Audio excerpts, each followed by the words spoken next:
Yeah, We're getting Falcon. Interesting, yeah. So I guess that explains the drop. Instead, we're going to see Yoshi, and I feel like all of a sudden it's piecing together to me. I feel like I do recall Slade as a Yoshi. I really recognize the tag, man. Yeah.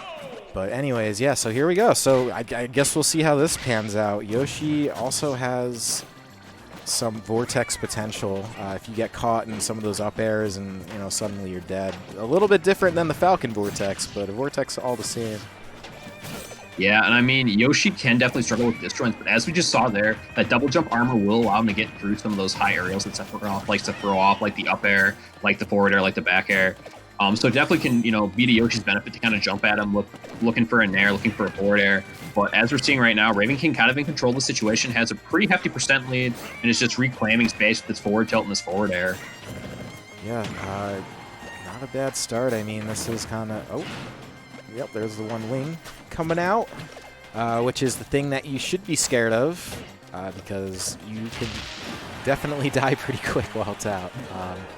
But it looks like Slade kind of controlling things at the moment, and I was just going to say being really patient, but, able to throw out that up smash, not really able to get punished for it either. I don't even know what Sephiroth has to respond quickly to stuff like that yet. Yeah, out of shield, this character does not have a lot. I mean, I think his fastest option is the shield grab, actually. Next fastest being that nair, which is frame 9. So out of shield for Sephiroth can definitely be a struggle. And I think Slade's starting to kind of realize that, realizing that they can kind of just get away with swinging on his shield unpunished, especially as Yoshi, who has so much drift. He can drift in and out with all your aerials on shield. So it's definitely going to be kind of difficult for Ravenking to get out of those positions where he's caught in shield. Yeah, and you know what? It's one of those things where you throw out those options, like we saw that spaced up smash before, where okay, turn it up a little bit. We saw that spaced up smash before a little bit, where like usually that's the kind of move where you do it and you're just like, why'd you do that? Now I get a free punish. But yeah, you're right. I think he's just recognized it, and you might as well throw it out there because you could only catch a roll or a walk in. Like nothing bad's really going to happen. But what was that? Was that F tilt or was that? Yep, that was a forward tilt. I mean, that is the move I think is his main neutral tool. Just having that quick grounded option that covers so much space like that. It forces your opponent to kind of play around it. It forces your opponent to either get into the air or start shielding against it. And that's what Sephiroth wants you to do. He wants to stuff your aerials out with his up air, with his bair. He wants to be able to get those easy grabs set up so he can look for maybe a side B setup or a F smash setup on an air dodge. So, I mean, he has a really great conditioning game plan. But the thing is, if you're just getting run over, like a character like Yoshi can just kind of swing at you, it's really hard to set up those conditioning scenarios. Yeah, and it does, I mean, yeah, dude, fair is really, really good. If you get people to jump, like, that move will definitely kill you, too, if it's spaced correctly pretty early. But, yeah, I'm starting to see some different options coming out from Ravenking. It looks like he's just really trying to figure out the out-of-shield game that we're talking about. And, okay, going to get him on swing number 2 of the up air. First one wasn't enough.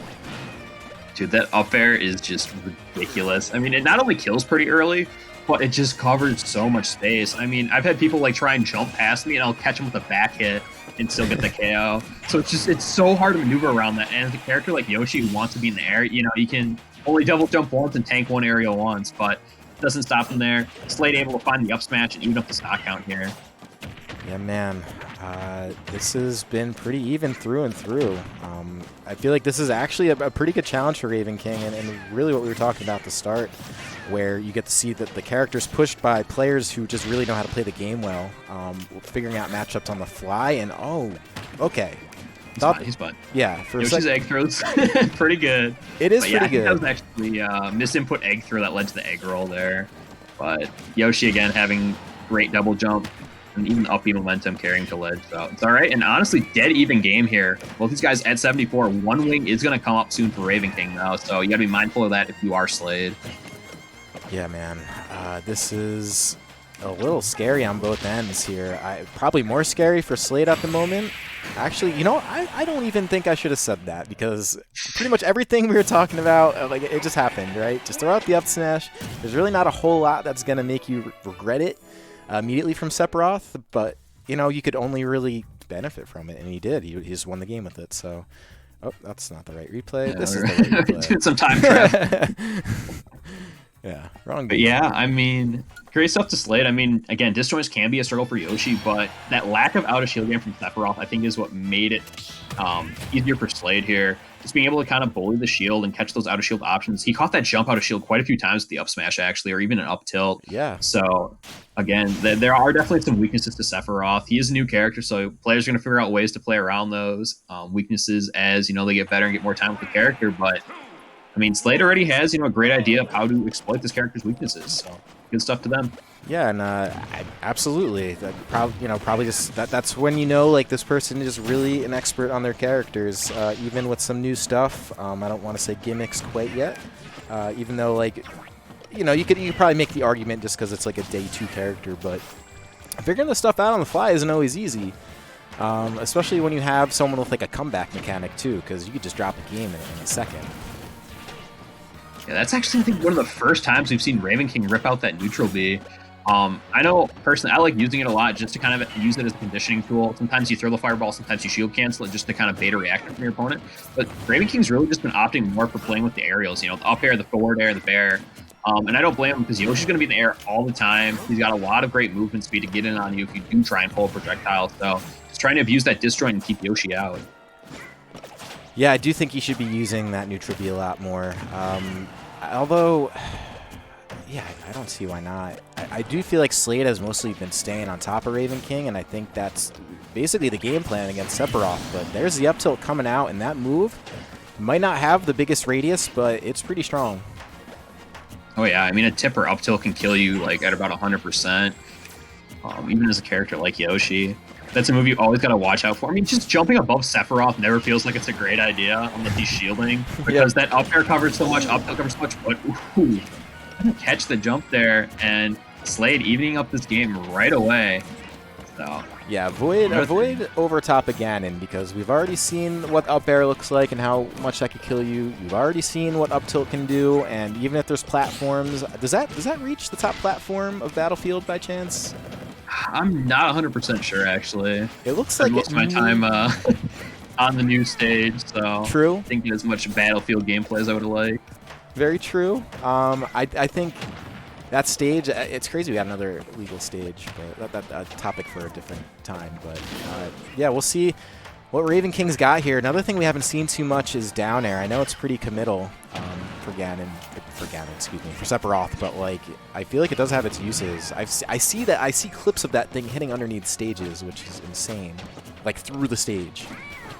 Yeah, but I feel like in the Yoshi matchup, it's just not going to get a lot of merit because of that double jump armor. Even if you do hit him with it as he's rising up, he'll just tank right on through it. That's a good call. There. And that back air got just totally eaten by the armor. Yeah, that's a good call. I forget sometimes. I think I underestimate that double jump a lot. But there we go. There's another kill off the top coming from Ganon. Why don't you take Ganon? I just see evil person on the screen. I just think Ganon. Sephiroth. I mean, evil guy, big sword. Yeah, right. My brain is just similar. Still adjusting, but we'll see if Ravenking can press this a little bit. I think it's going to be so huge if he's able to get Slade up to at least mid% here, because then at that point you're really just okay.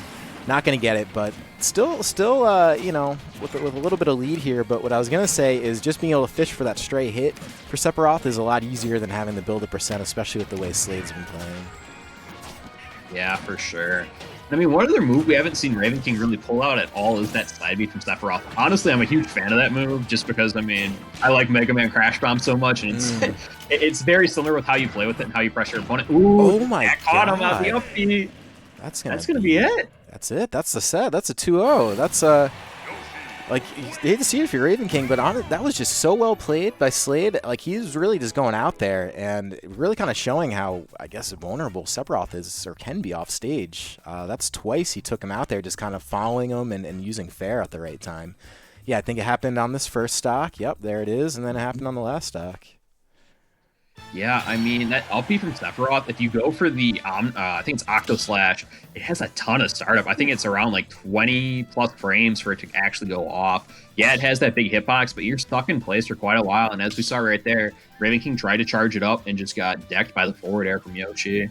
Yeah, it is really. It's kind of a predictable move. It is strong. It'll do things to you and might actually kill you like really early. It covers all these great, all these options on stage. Catches jumps, spot dodges, pretty much everything, landings. But it's pretty predictable otherwise.